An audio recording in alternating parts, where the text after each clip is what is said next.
Anywho, we have started recording. Anyone want to say something before I start talking?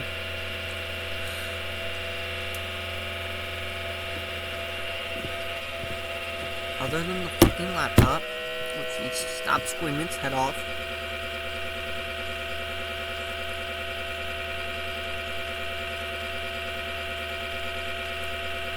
Like a town, if I'm being totally honest. Anyway, hello everybody, welcome to our D&D talk show, which still does not have a name. We're just going with that right now.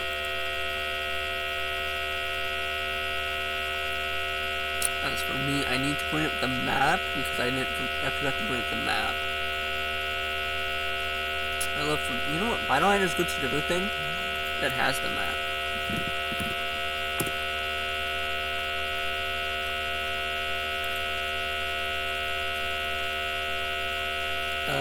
Where is my map? Where is my map? Map. Map.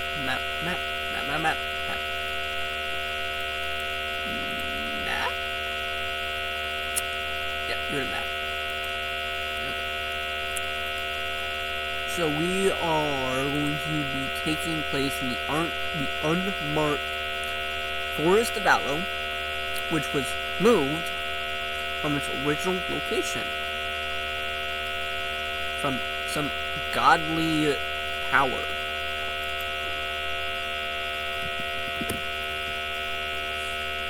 So, I'm also actively changing the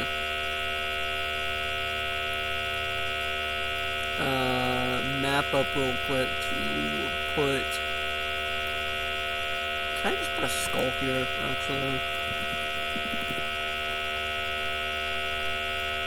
We'll just put a skull here.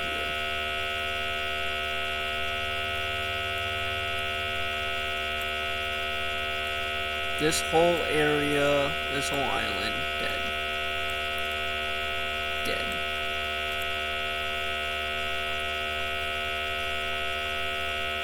That's not the resistance base anymore. It's dead. Okay. So, Curse of Valo. We will be starting to talk about the 4 people who were originally part of that first party before it disbanded and Orban had to take the helm. Oh, I do? Oh, like I'm like a laggy way, you actually sound like a robot. I am robot.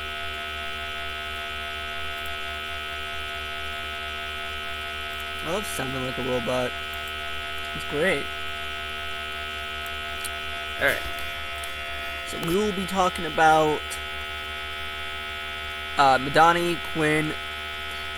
Tag only appeared once throughout that whole thing. It was just that one session. Who was a Vulcan Ranger.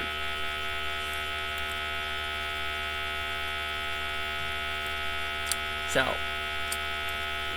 these 3 mainly because Orvin wasn't in this area at the time. These 3 were in the newly discovered marked city of Valo. Well, more so a frickin' town that was being covered in darkness by the Night Shard.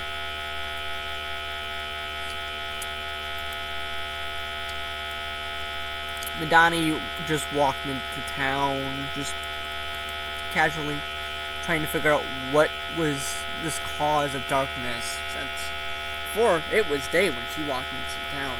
As she stepped into the border of the town, it turned completely dark because of the Night Shard. As she continued walking in, she then met Quinn, who had a unique situation. Quinn was the son of a Dark Order member, someone who was experimenting with certain things. Madani was just a tiefling paladin who was being pushed around in her old town or city. I honestly don't remember which one it was and where Donnie originated from. But these two went into the tavern that was in Valo at the time and met Orion. He was a member of this group trying to find Night Charge so he can help his task force. So they went to this old temple that was in the back of the town. This temple was originally a shrine for one of the gods. However, it was cursed. Some object was causing this shroud of darkness. Some thought it was Sidla trying to, curse them. They met Tak, their Vulcan ranger, who didn't stay for very long. I guess the Night Shard, or the power of it, scared him off. So Quinn, Madani, and Orion both head straight towards that temple and went inside. They were then found with a immortal vampire lord who literally was just called Lord in the Dark Order. He also had a undead dragon. His corruption manifested in more so of a necromancy form. So he had a lot of corrupted undead. These three fought vigilantly and defeated Lord, managing to kill him, or so they thought. But they did manage to get the Night Shard, and Quinn did proceed to get the dragon, an egg of the corrupted dragon that was down there, although that one was just bones. This egg wasn't even hatched yet. It was, still in the mother when the mother died. So, of course, it was not supposed to hatch. However, it did eventually, when Quinn somehow managed to get the Shadow Hold.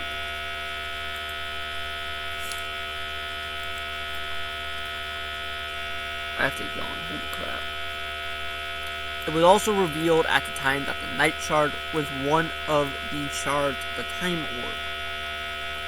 And that was just handed off to Orion's group of vigilant friends, we'll call them. They also met Wrench Goblinson when they walked out of Valo after they stopped the curse. He gave them a quest to help him solve his haunted house that he paid for, and he would basically lend it to him. Little did he know that the house apparently could travel.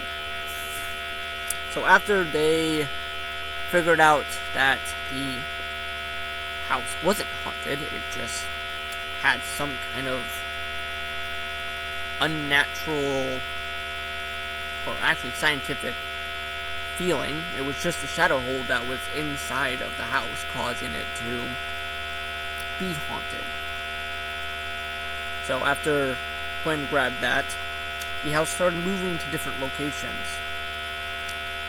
It moved to Lovefire, it moved to Black Castle, it moved to a lot of different locations. It first moved to Lovefire, where they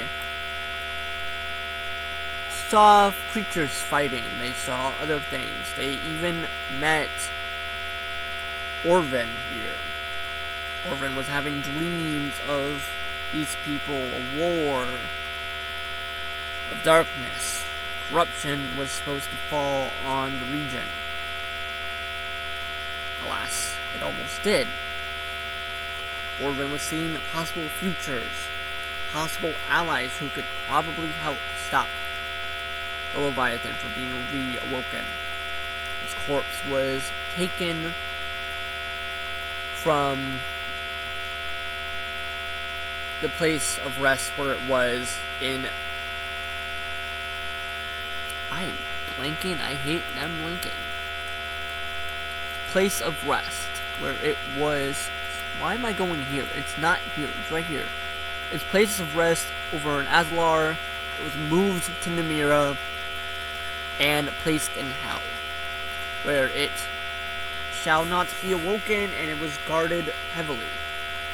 Or as people thought, it was guarded heavily. It wasn't.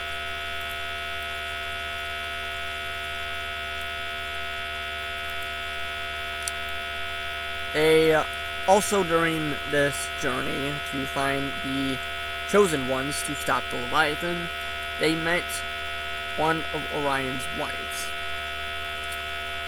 who was the Queen of Valo.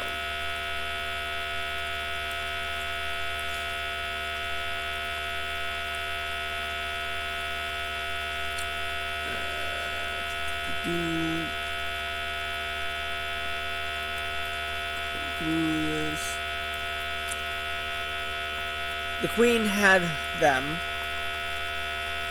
Orion, Madani, and Twin go after a battle that was happening in her city. She would give them rewards. They fought a mechanical T-Rex. They also had a bike that they drove to the castle, which got wounded. And then it had to get repaired in the castle. Eventually they went back to their not-so-haunted house. And then it teleported. The house teleported to another place. That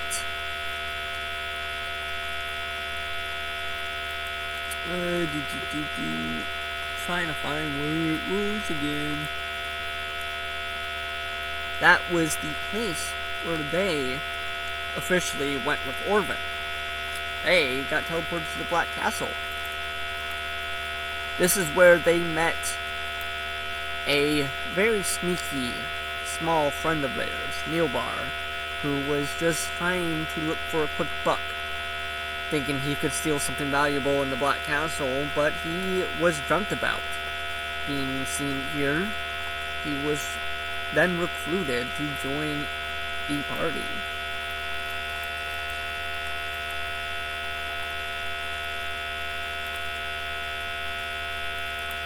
Weren't you, bud?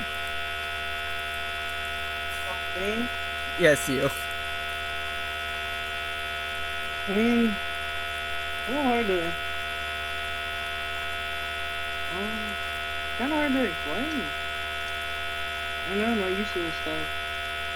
I don't know how to really start.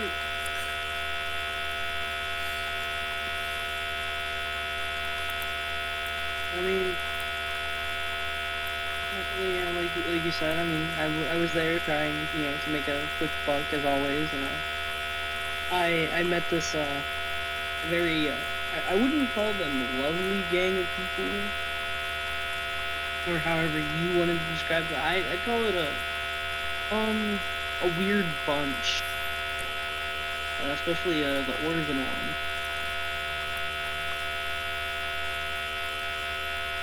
And at this point, this party was consistent of Orvin, as Madani and Quinn fled after rumors of the Leviathan being awoken. So Orvin took it upon himself to find these people of vision, which is where he first found Neilbar. Which Neilbar was actually the second person, shockingly enough. And I do believe I was digging. What I do believe when Orvin approached me, I was digging through something. If I remember correctly. It was either a bookshelf or you were trying to dig through like a chest or something. It was one of the two. Yeah, I can't really remember what it was, but I was digging through it, and the next thing I know, like this man just came up to me and was like, I dreamt about you, and I was terrified. Hearing that. And then you started running. Yes, I did.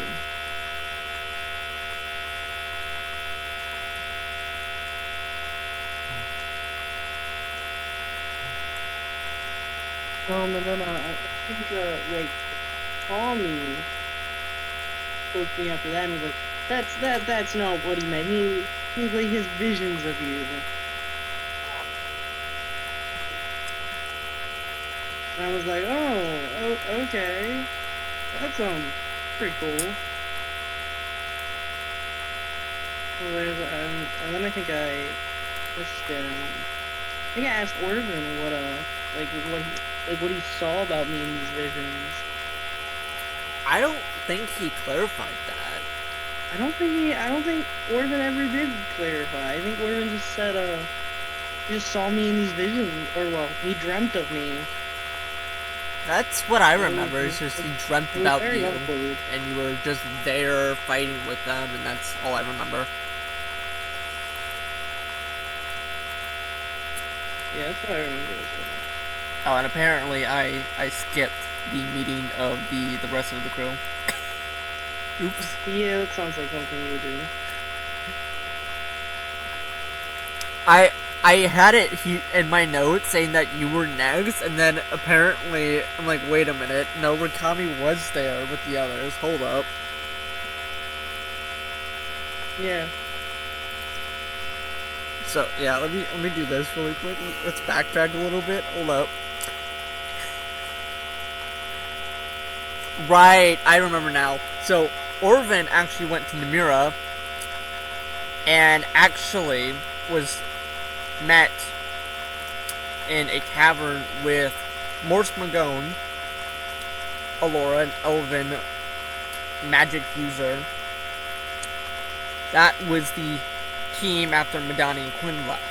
And then they met Rikami, and then they met Neilbar.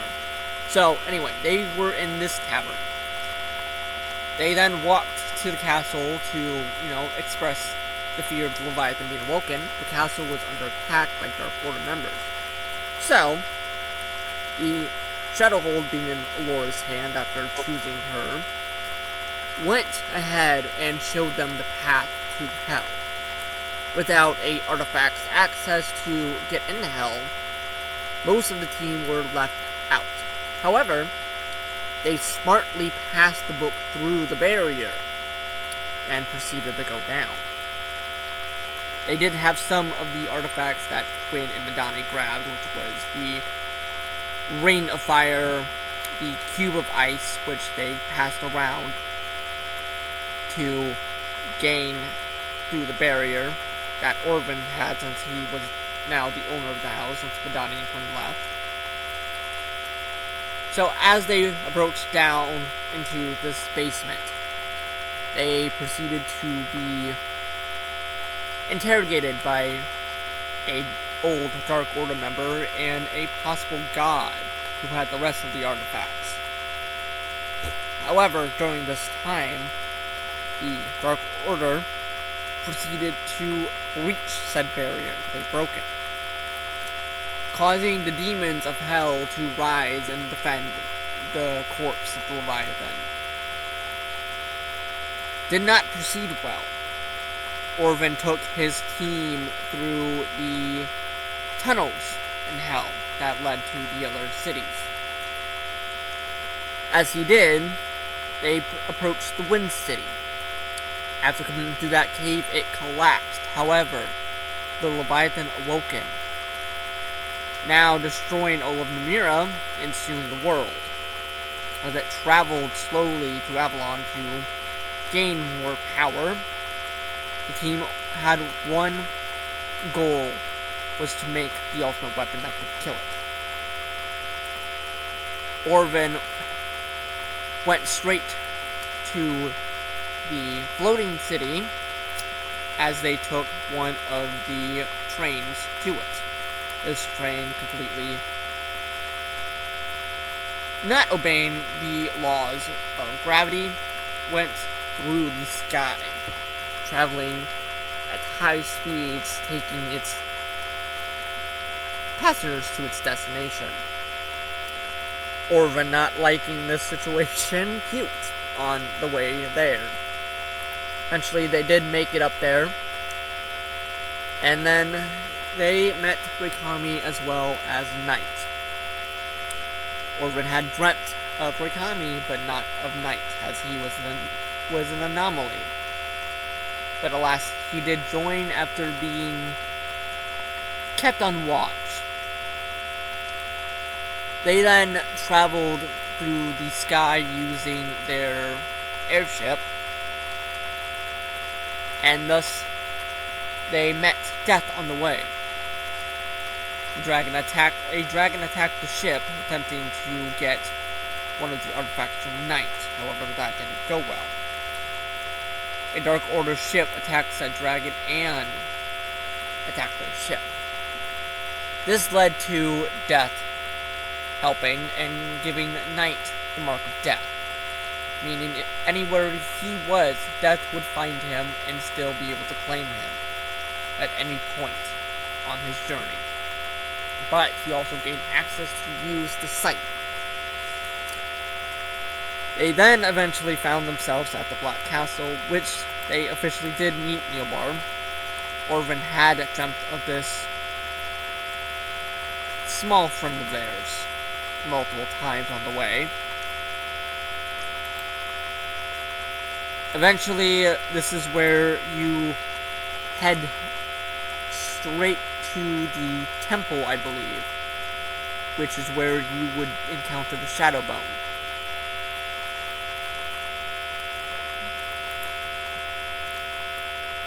I think so. I think that's what happened. I think that's the next thing we did was get the Shadow Realm. Yeah, you went to the Shadowlands. Next artifact, which wasn't even the next artifact you needed. It was actually a sub-artifact that you guys just grabbed on the way. You got the Shadow Bone thanks to the Shadow Hold, activating the temple. You also were being attacked by the shadows themselves, which we know you keep one of them in the future.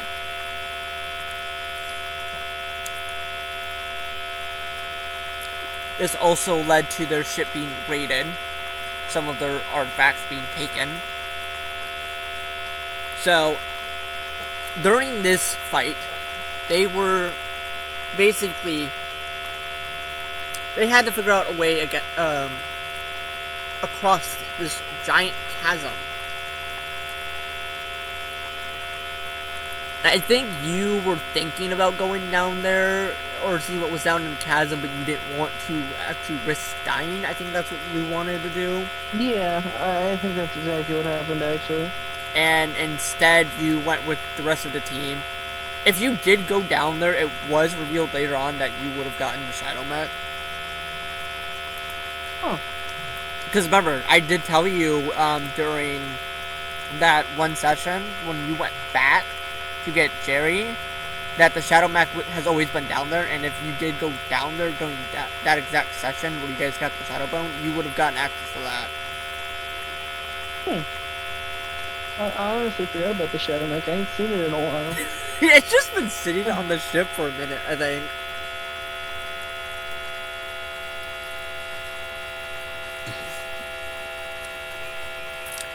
I think you're right. This is also the point in time when they went to Lunaria. Alora, who was on the ship guarding the artifacts, was taken by the Dark Order and wasn't seen again. Thankfully, Orvin, you weren't. Alora was taken by the Dark Order. You were then headed to Lunaria. This is where it was revealed that Knight was Rikami's brother. And this is also the point in time when Aspen was brought into the fold. The Gremlin. Yes, the Gremlin. This is also the time we met Knight's adopted father, who was a monster hunter as well. This is where Aspen had something really cool set up, I believe.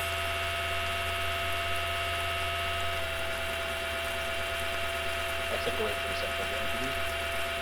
Yes, you were introduced. Okay. Hello. I just love that. Hello.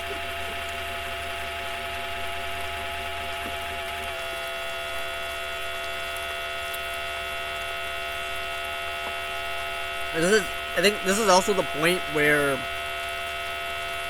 some of the Dark Order members who were assaulting Lunaria saw Knight, recognized him as Anubis in a way, caused a whole fraction in the group. Almost a whole fraction.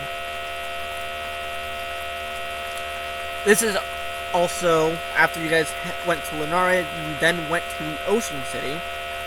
This is where Reikami kind of locked herself in her quarters to try and commune with the artifact of shadows to see if... And then she never came back. Which leaves Orvin, Nilbar, and Aspen, as well as Knight, to continue this. I don't know.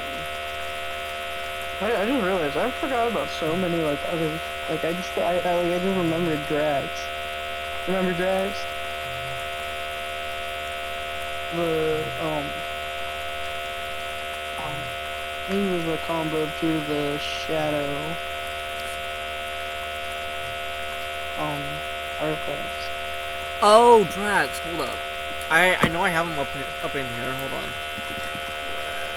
Yeah, like I completely forgot about Drax. Like I just remembered. Hold up. Shadow Bone. If I go to the Shadow Bone.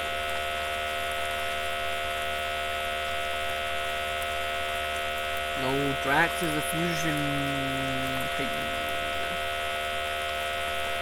If I go to Titans. Actually, if I go to Aspects, because actually Aspects would have both of them in there.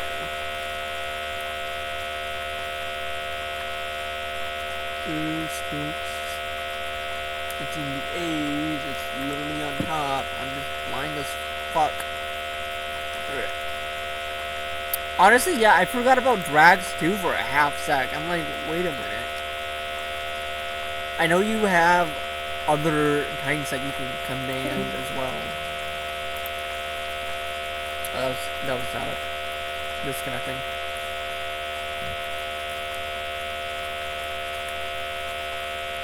I feel like it's still like a available Titan. Yeah, Nightfare is the whip. Shadowmail. Shadowmail is the one that turns into Drags. Yeah, it was Shadowmail and something else. Shadowbone. Sure. It was the Shadowmail and the Shadowbone. Because those two would combine into the Wolf of, or the Hound of Sinla, and then would be the one that is commanded by those who are worthy. So it was this armor that you could wear. This armor was actually in Lunaria, which is how it was got. Now that I think about it, I don't wear any armor. Except for maybe like some leather robe. You're also a rogue, so the Shadow Mail wouldn't even really work for you because it's technically classified as a heavy armor. When the rogue has to be the tank for a minute. I mean, technically, since off topic here anyway, because that's also not here. Off topic. Actually, artifacts can change weapons. We've seen this with Kiki. Yeah, we've seen this quite a few times. Yeah, like, they can change their forms to adapt to their user, so technically, if you need to, and you want to, the Shadow Mail could technically turn into, like, leather armor to where you could still use it. And you would also then as well gain more boost to your stealth because it would cover your footsteps. Yeah, I didn't even think about that. So then you would always have the Shadow Mail on, and the Shadow Bone Oh, could always turn into a different weapon to where you can use it as well. To where if you need to, you can just literally have this whole moment where you can just stab yourself. Like, stab the Shadow Bone into the Shadow Mail, and then it would turn into the infused that would form. be like the coolest entrance ever. I didn't even think about that. I choose you! Stab yourself. If I'm gonna die, you're dying too. Oh, no. And this was the first instance of, I think, Fusion Titans, too, I introduced, was these two. I think it was actually. Because this is a really cool idea. I was like, wait a minute, what if I did this, and these two had, like, two different forms? But, Yeah, I'm definitely gonna have to address that, next session. I didn't yeah. even think about, how they captain stuff. I honestly forgot about Drax being a thing, because the Shadow Bone's the Armadillo, and the Armadillo itself, for the wolf form, for the Shadow Mail, would become the armor of the wolf, because the Shadow Mail turns into the wolf, so the Armadillo would become the armor. Yeah. Which is kind of funny, in my opinion, because the Shadow Bone's It the is, weapon. yeah. There's just a lot of really cool things in this campaign that I've come up with, and I'm just like, hey, that's actually really cool. And then There's a lot of things that we've just forgotten about. oh, honestly, like the Shadow Mech, which is just on your ship. The Shadow Mail and the Shadow Bone, I think, are a part of the Shadow Whip right now, which is Night Fair, which you don't have access to because she's also in prison.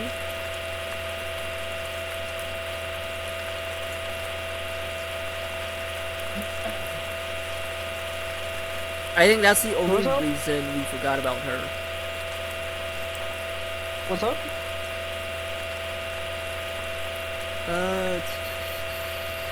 Wait, what'd you say? Right, yeah. The Shadow Mail and the Shadow Bone are infused with Night Fair. Mm-hmm. Which sucked. And since Sentinel split off of her, you don't have access to the rest of the forms. That includes the Shadow Hold. The Shadow Mech is its own entity, so you still have access to that. Welcome back, Zach. So, We were just talking about Drax, because we just remembered that.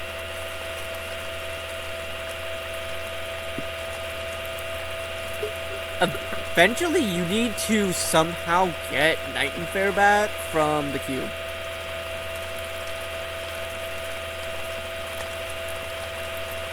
I would honestly say good luck with that.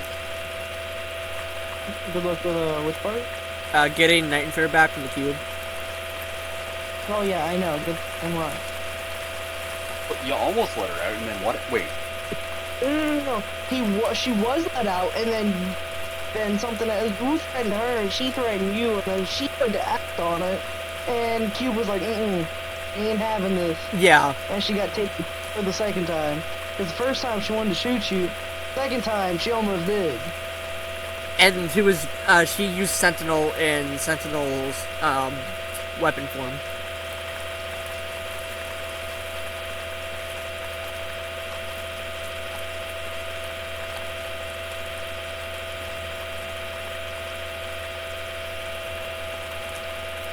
Well, anyway, I don't remember where I left off. Oh, we were at the Ocean City. Yeah, we were at the Ocean City.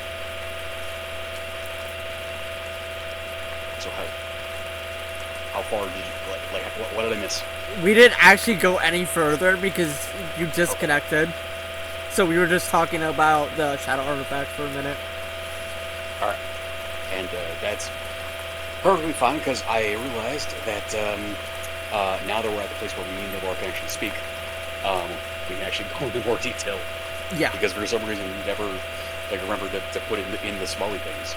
So Neobar, we're going over the smally things because I don't even think he mentioned like what we are. Neobar over here, he is a known rogue. He is a bitch, but he's not a bitch yet. We'll get to when he becomes a bitch. I, Aspen Agrasta, am a what? I said, who's that gremlin? That's a big word. Aspen is a gremlin. It's like nearly canonically. Not really sure like what she. You guys never asked because okay, mechanically what she is and what she is like in universe are kind of up in the air. She might be a halfling. She might be a horrible monster. Not really sure. She is a bog witch. She is tiny. She is a gremlin, and you should not aspire to be her. For real. She is a scraggly little fuck that fucks everything up.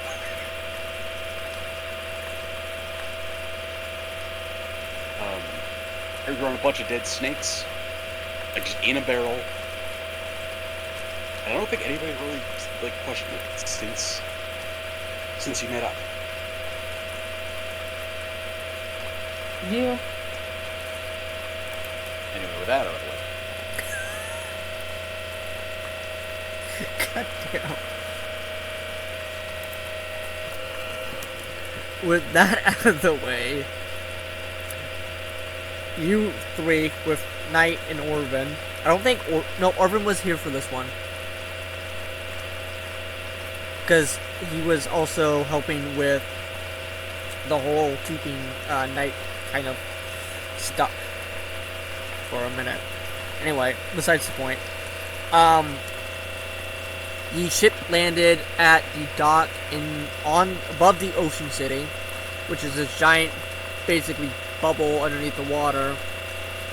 That is basically just the Ocean City in general. The ship had a landing platform so they can get supplies above water, set down into the city. You all kind of just went down there. I think eventually Knight fell into the water or something like that. I think he just jumped off. Either jumped off or he like fell off. He did jump off, and we were all concerned. To an extent. Well, Aspen was very concerned. Now I feel like nobody fucking followed her vibe. Like, are we? Is this normal? And we all just kind of like, meh. No one really knows if it's normal. So you all went into the Ocean City after getting off your ship, going underneath the water, and then... That is the question that I have now. Since it's a bunch of fish people down there. You're all above water people. Yes. I don't think we addressed how you guys were able to breathe underwater. I thought it was in a bubble. It wasn't a bubble. You know what? You guys just had water breathing. Fuck it. I think, what level did I join you guys at? 15, 15, 10. I'm gonna check if druids have a bit of water. A bit of smell. I think it was like 10. It was around, yeah, I think it was 10. That's night.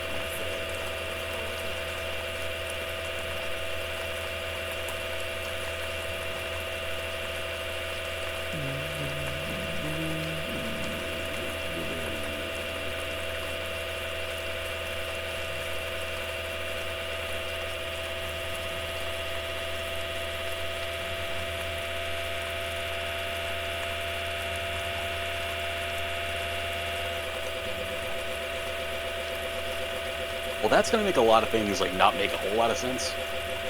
Because It was between 10 to 15. That's all I remember. well, I mean the fact that we were in the water. When we were in the water. Yeah, Oh, because yeah. underwater. Like me with Dan. It was a cat That's when Rowan showed up.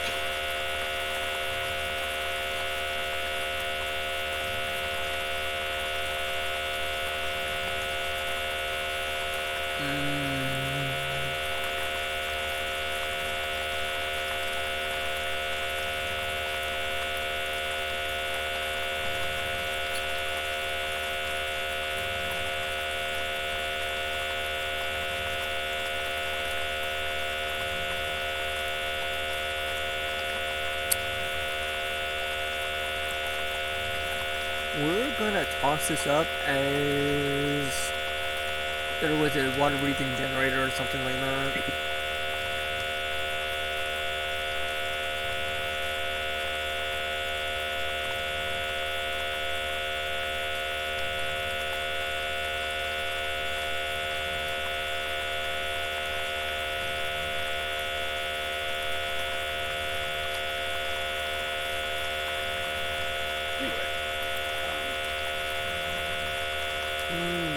Thinking about this a lot more in hindsight than we did in the game.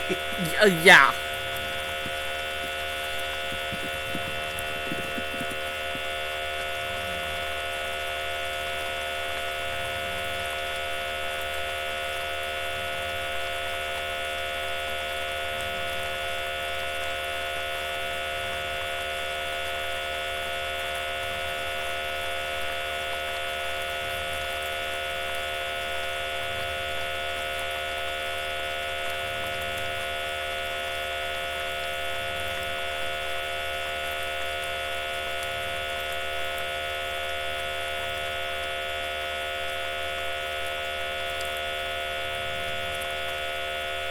Well, shit. You know what? It's fine. There was some water breathing effect happening. I know that. It was either a bubble or you just had water breathing down there.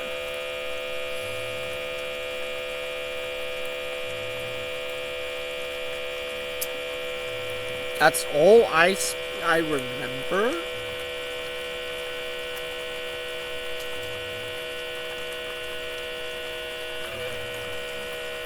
Don't remember anything about the city proper? Like what happened?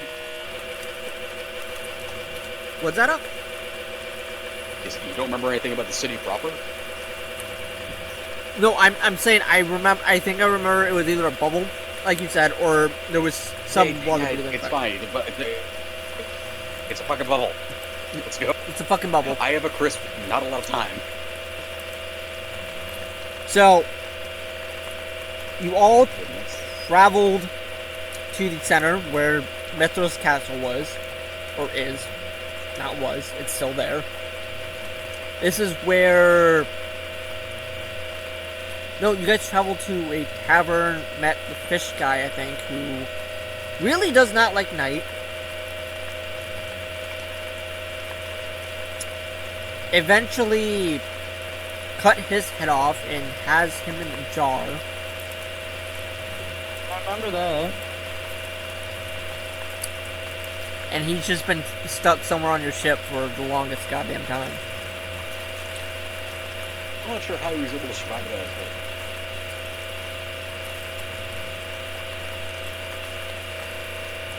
He was the first introduction, well, not really the first introduction, but I think he was one of the first introductions of Keepers. So, he has his immortality feature, quote-unquote immortality feature. Not where I wanted to go for that.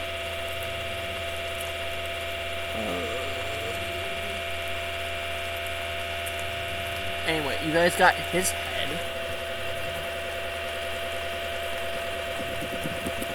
And kind of kept him in a jar. This is where Knight was kind of gone loosey-loose.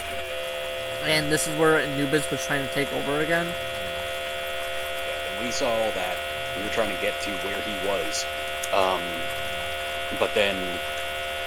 Wait, no, shit, we forgot about Lupo? Because we met Saida. Yeah, that was... Yeah, you guys met Saida, you as Aspen. Before.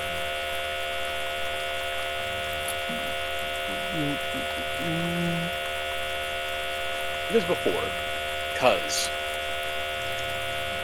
Orvin was talking to him while his sword was just kind of, like, out? Or, wait, no. Oh, how did that happen? No, this was in a brothel because Neilbar went somewhere in a brothel. Yes.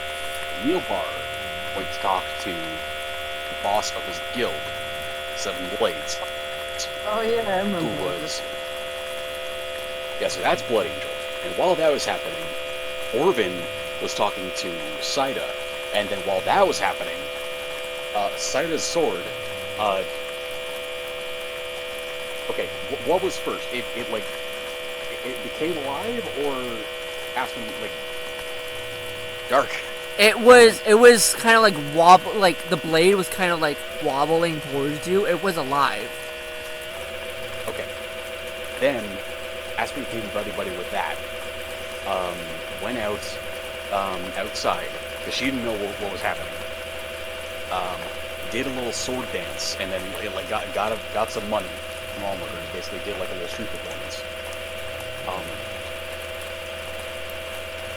And then you guys were talking about... Okay. I don't remember what either of you two were talking about, because that's what I remember about that exchange. Yeah.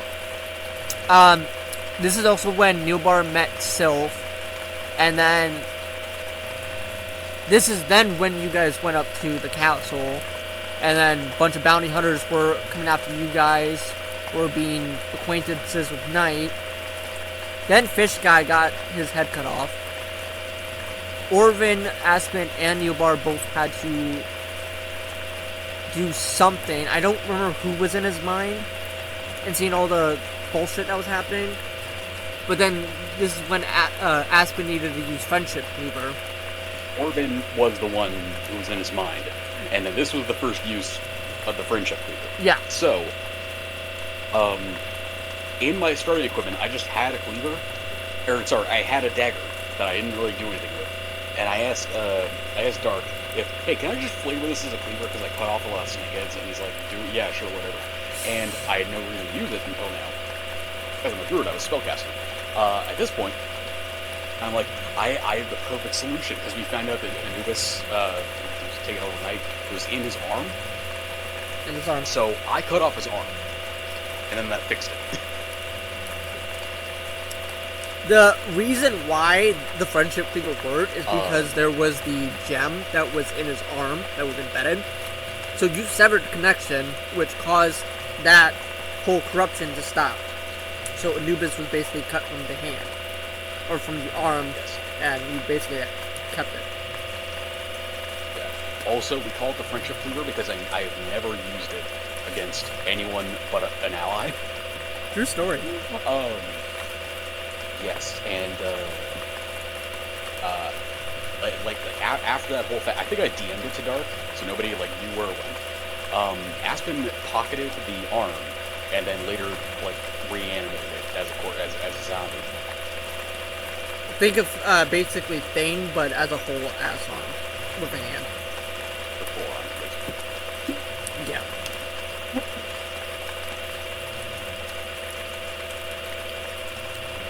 And that is when you guys first officially noticed, or were introduced to Anubis, which was then revealed that it was actually him who killed Elmira, as Orvin saw that happen in his own mind, and the regret he felt.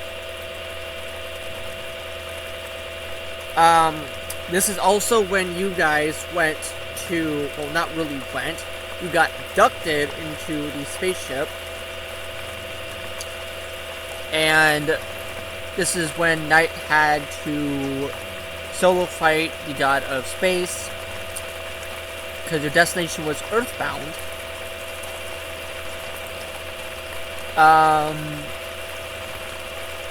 Basically your ship got abducted, a bunch of the... I don't think these ones were troopers. I think these ones were just stationary robots that they had on the ship. you guys were planning on either fighting them all or sneaking in. Knight, I think something went on. Knight went in, killed the guy who was the commander, and then killed the god. He killed the commander of space off screen, and then like when we saw him next, the ship was crashing, and I can never remember if he just had a raptor or he became a raptor. Sorry, like a T-Rex.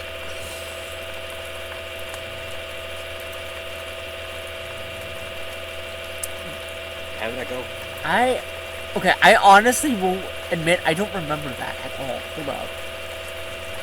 I remember vividly that there was a big T-Rex lizard thing, but I don't remember if that was Knight or if Knight just had that. I think Knight just had the god of space grid? Yeah. Yeah, on the space. Oh, Knight just had that in.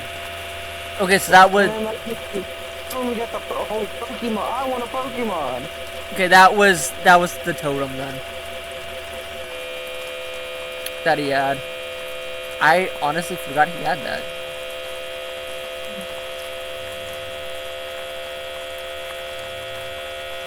Yeah, Knight's flaming T-Rex, the bone T-Rex that he had. Okay. And then the ship, after that happened, with him using the T-Rex, the ship then crashed into the water near the Ocean City. And that is where you guys were basically let go. You travel to Earthbound. This is also when... Picked up a map. Yes, you picked up Galaxy. Holographic map. You picked up the holo map from the spaceship, and basically took that, which was one of the items you needed for Kiki.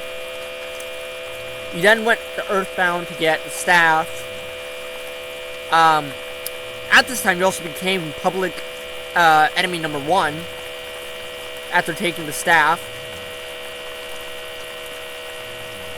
This is when Neobar was asking for help from the Seven Blades.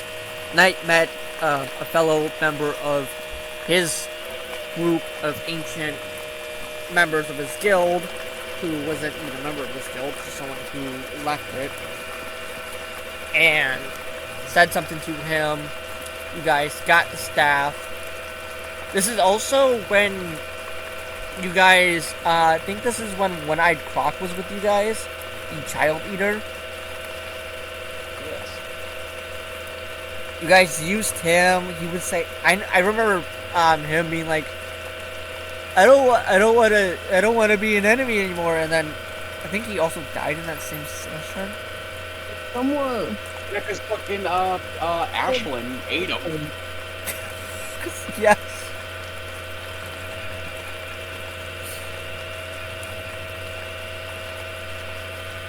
Oh, because Ashley ate him. I honestly forgot how she fucking got on the ship. Because she was bound to Oregon. Oh yeah. Because on the way to Earthbound, the giant portal opened above the island where Delhurt was located at, and then a giant white phoenix attacked it.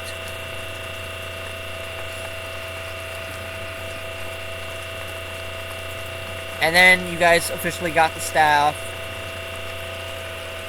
Went to Avalon, officially. I lost my goddamn place. Which, this is where Aspen officially got Kiki after Newbar officially made her. Skipped a couple steps there. Yeah. You guys got to Avalon. The Leviathan also was approaching at the time. Orvin, Ashlyn were all keeping it kind of back. They were Star Foxing it. Neilbar and like right before all this was happening, we were trying to go through like an Avalon bureaucracy to get them to let us into the forge, and then they were like, "Oh shit, giant monster," and they all left. So Neilbar just went into the forge. Aspen was guarding the door, but she wasn't doing anything right now. Knight went into I the think astral we plane. also thought that. Wait, what? Knight went into the astral plane to try and get the other keepers to help, kind of fight off the Leviathan. Right, and we all thought he just like fucked off. Yeah. And they're like, "Thanks, Knight." Yes, I was guarding the door because we were pretty sure that a bunch of Dark Order members were also assaulting the place, and Neilbar would probably need some help. Yeah. If that were to happen. And Neilbar went into the forge and like locked the door behind him, and then stuff happened. Please go into stuff. Please go into stuff. Oh, when I just started making the yeah. Please go into stuff. I remember that. And this is where Kiki forever hates you. Every time I hear the name Kiki, all I can think of is Kiki. Do you love me? That's all I can think of.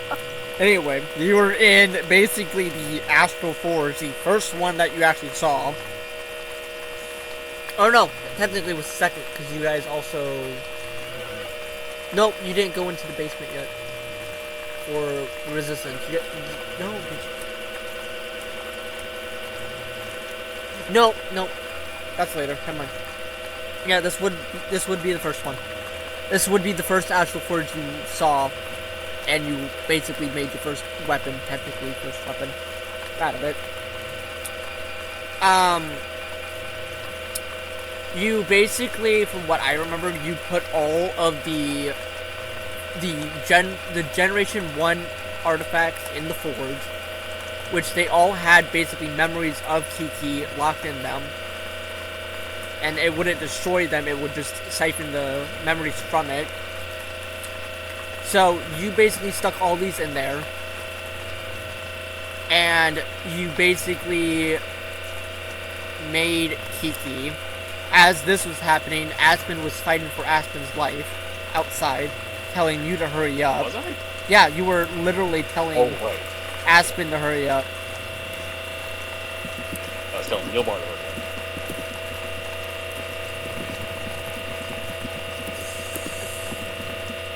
Oh yeah, and during this whole time, since Aspen joined up with these guys, she made it very clear that her ultimate goal was to fight the big monsters because it would make her stronger. Like she heard about the first Titan attack. She was like, "Dang, that would be fucking awesome!" And then she heard about a second Titan, and then she went off from her like forest home in the middle of nowhere. And then she met these guys, and she was like, "I would be so grateful if you would let me join you." And then they did, and then now I'm here, and then I'm yelling at Neilbar, "Get the fucking sword ready so I can kill it!" True story. And during this time, this is when Neilbar forgot the hilt for one of the artifacts that memory had. So what was the hilt? I don't think we ever established it. Honestly, hold up. I know I had it in my notes. Was it Which the one? map? What? Did you use the map? It was. Was it the map? It was the map. Because you had that on your person. I did not believe this could have been. This could have been like fully avoided if Neilbar, you just would have asked for the map. Because the memory of the hilt was in the map. Aspen had the map. Aspen was yelling at Neilbar to hurry up. Neilbar didn't have all of them. He was missing one. And then hilt was forgotten. Kiki was not at full power. Did we not know? Because we knew that it was an artifact. It was an artifact. It was told that it was an artifact. Neilbar, didn't you roll for forging? Yes, I do remember going for forging. I don't remember what you got, but I think that's the reason why you kind of thought you had all the pieces, and not the and. I think this was like between like a 13 and like a 16. You totally like know what you're doing. Yeah, like totally remembered all the pieces. I was like, sure. Yeah, I said you remember what that you had everything. I think it was the point where you put all the things in, and then it clicked that you forgot the map, and then you still made it. Oh,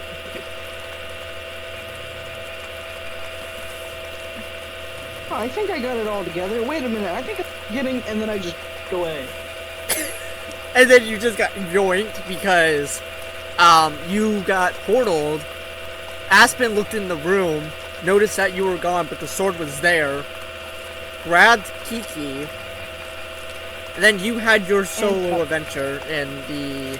The funniest part about that is Aspen kept thinking I was the sword. It was phenomenal. Oh, yes! Because Neilbar disappeared, and because at this point, Kiki wasn't talking. It's spoilers, Kiki talks. That's why we know her name. But, we just thought he thought that, oh, Neilbar forged the destruction sword, and oh my gosh, it took his soul.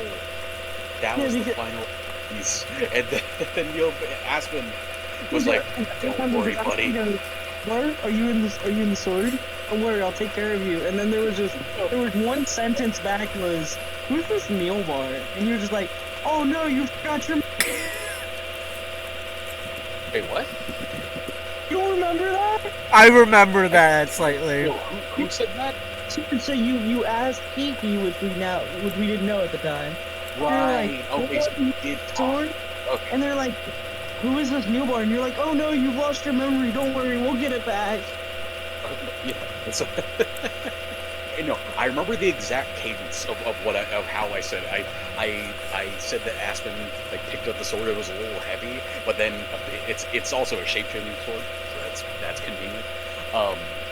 It like resizes it to like halfling proportions, turns it into like a long sword, and then she holds it up, she two hands it and holds the not the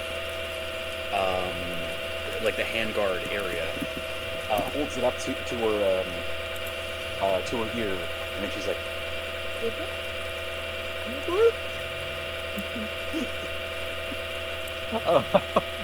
and then all that, and then all the oh my gosh, you lost your memory happened, and then Aspen rode on. Oh yeah, we kind of skimmed over something that happened in the Water City. I asked Dark if I could reflavor a certain spell. I have summoned Draconic Spirit, and I reflavor it as a giant snake. And we have since named that Rowan because it is a huge black adder with chunks missing out of it. So I hopped on that, and then I started Star Foxing this along with Orvin and Ashlyn. And because I got the MacGuffin sword, I killed the thing with the MacGuffin sword. And it was cool. This is the point where we swapped over to Neilbar, who was on the Isle of Corruption, which is where the White Phoenix originally attacked that. Now, there's two different corrupted areas. The corrupted land, which is where Sarath and Sato went to stop the corruption from spreading on that island to Azalar. And then the Isle of Corruption, which is the place above Lunaria, which is where Neilbar was taken. So, the Isle of Corruption is where Neilbar was taken, and that's where he kind of spent his moment. This is where he also met Abba, who lost a fellow ally of his that he's had for so long. Aki was dead.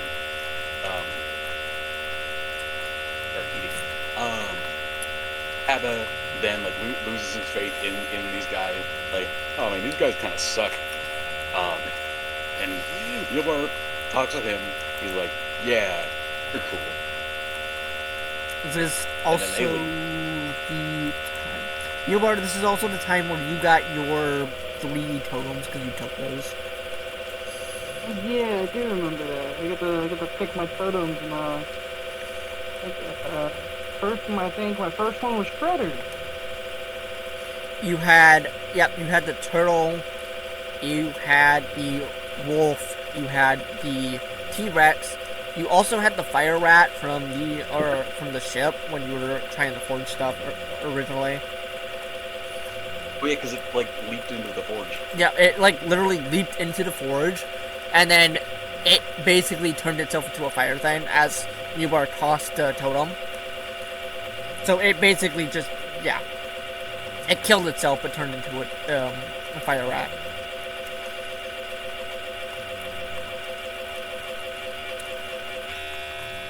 So you and Taba then kind of, from what I remember, fought off the corrupted creatures that were on the island and then went to help fight the Leviathan. I think so. I'm pretty sure by the time we got there, it was dead. Yeah, at the time you guys got there, Aspen was already using Kiki at whatever potential she had, or, well, not potential, but full power she had, as, you know, her weapon was kind of lacking a little bit since she didn't have one piece of her, but besides the point. Aspen was using her, and this is when Aspen got some of Aspen power. You were given the plus 20 to her attack and her damage. Yes, people listening at home, that is bullshit. Yeah. That is a fucking lot.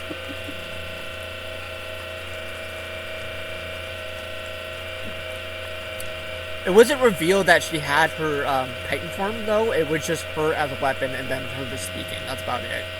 You did kill the Leviathan, and then you did get the egg after it. Yes. I don't know if you. I shot wasp, stabbed it into the thing. Yeah. It like fell right on the outskirts of the city, turned into like a bone, like it's all dead and shit.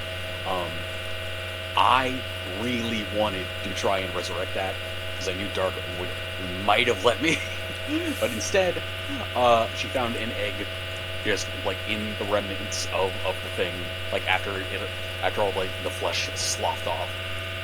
She's like, ooh, egg, like lifts it up, like as the sun is like it hits the whole thing. I remember it being like a big triumphant moment, and then asks Aspen, hey, is it like you good? Aspen pockets the egg. Yeah, great, and then credits. This is what, as you said. Yeah, I was gonna let you, but I was like, what if I gave Aspen the original version of the Leviathan, which was the dragon? And that dragon grew up to be a fucking badass. Literally.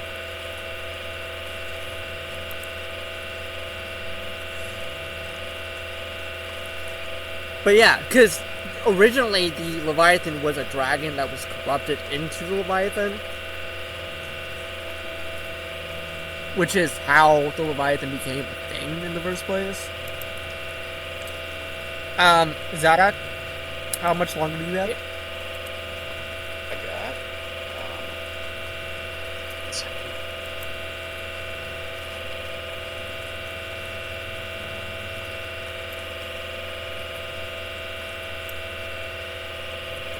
It doesn't have the right time, and my phone is currently charging, so let's look it up. I got, an hour and a half. Okay.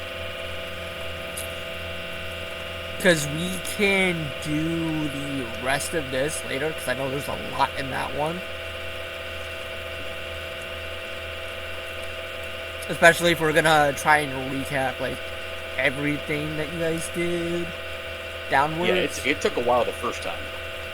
Yeah, for those, so we were going to record the first session of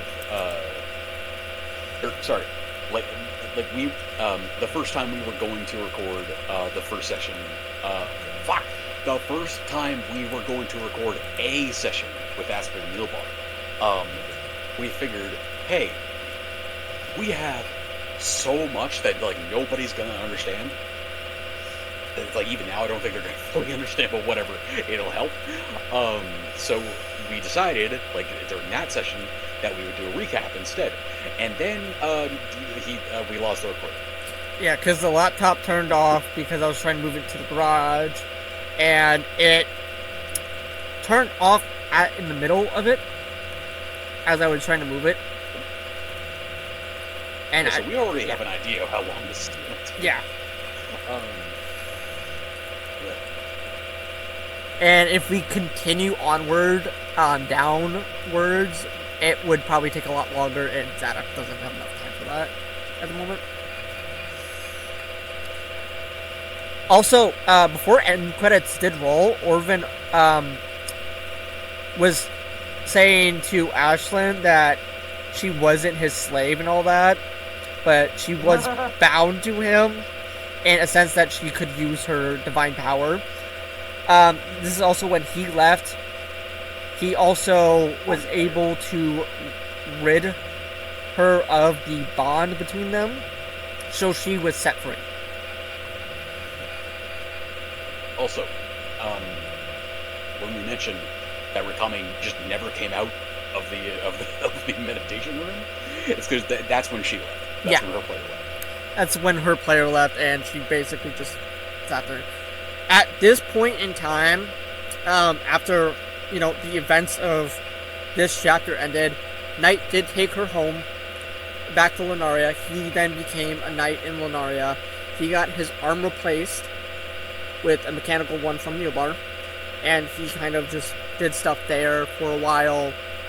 And yeah, we'll definitely pick this up because this is how they do all that stuff for next chapter too. But yeah, there was definitely, she did leave, and then Knight took her back. Orvin left as a player, so he kind of went off and had his happy ending after Ashlyn kind of broke the bond between them. And then Aspen and Neilbar became basically the heads of the party.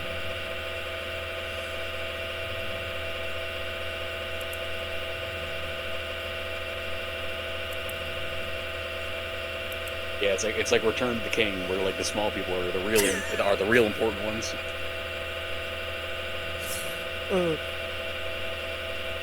Also, Orvin left his like not familiar, but like Kafka, his little I don't know what the coffee deal. plant. I think he just cast Awakening on a coffee plant,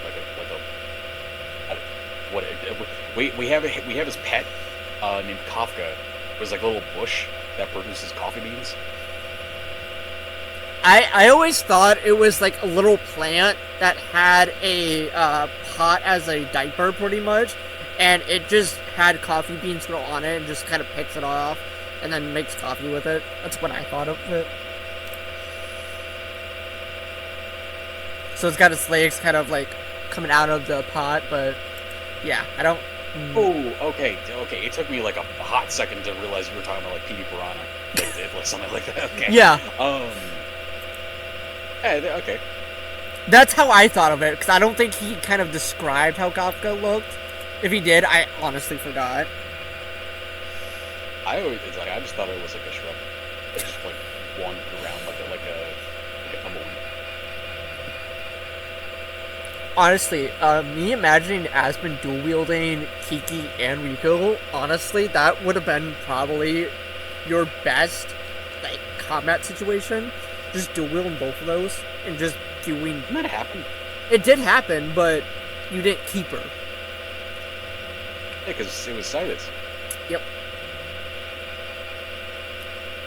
I feel like Aspen needs another weapon, kind of like Riko. Well, yes, because I do have what's the feat? Okay, wait, help if I have my character sheet up, but again, bone stretching. I forget if it was. Hang on, this is very easily recoverable. It's either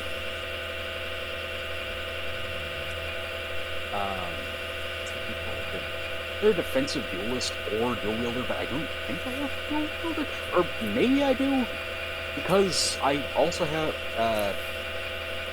Okay, so as mentioned before, Aspen is a like bog witch that has like an extreme affinity to snakes because backstory reasons. So we reskinned a magic item called shit. What is the magic item actually called? 'Cause I never. Okay, basically she's able to like she has the equivalent of 2 whips, and they are like snake skeletons on her arm that she just like whips around and like bites people with.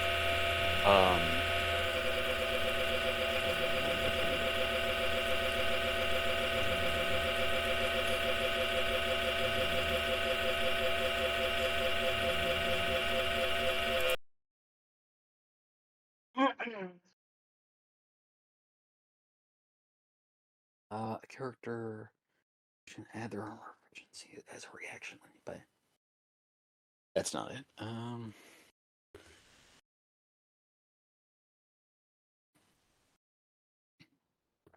But yeah, but like like this is just me saying that Aspen was always meant to be a dual wielding like type of character because like we had a different workaround for like how to cast spells while also doing like minimal melee damage. But then I was given the sword of destruction. That Aspen has now kept. Because why not?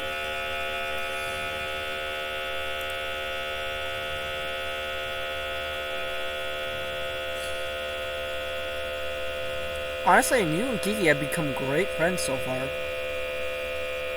Best.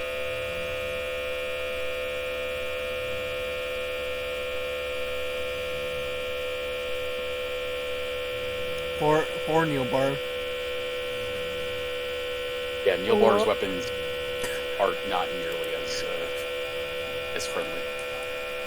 Oh. Especially Gray's. I can't wait to explain that whole story. That's gonna be great. We'll probably have to. Did we ever go into how fucking like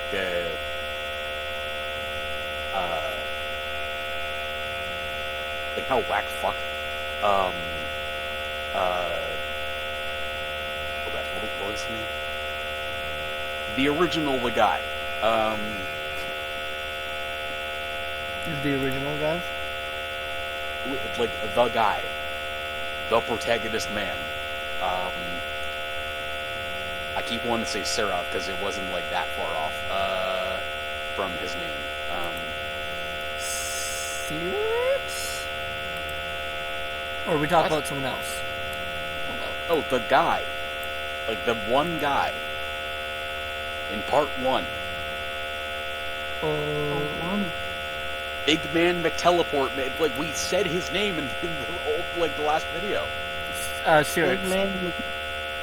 Cyrix. Okay, yeah. Like, did we ever go into how whack fuck Cyrix's like love life is? Because it's very comparable to like what Neil Bar's going through. Oh, honestly, it's so true. He had Frost. He had Ava. He had Angel. I know he had others. I don't know who, but he had others. He had a lot of them. And then he got in a fight with Angel. And then they destroyed the outskirts of Lovefire after their battle. And then yeah, there was just so much with his love life. It was honestly kind of it was just I've got it now. Okay. Cyrix had wives. A lot of them. Yobar has fiancés. Yeah. honestly. Yeah. Will he marry? I'll never tell. Find out on the next couple episodes. Neil Bar and Aspen. Technically, yes. You mean the 7 blades in one day? I'm not saying that. I'm not saying that. But you are the one bitch. No. Yeah. No. Yeah. This is 7 blades and the one bitch, because you're the bitch. Speaking of the one, speaking of who his bitch is for, anyway.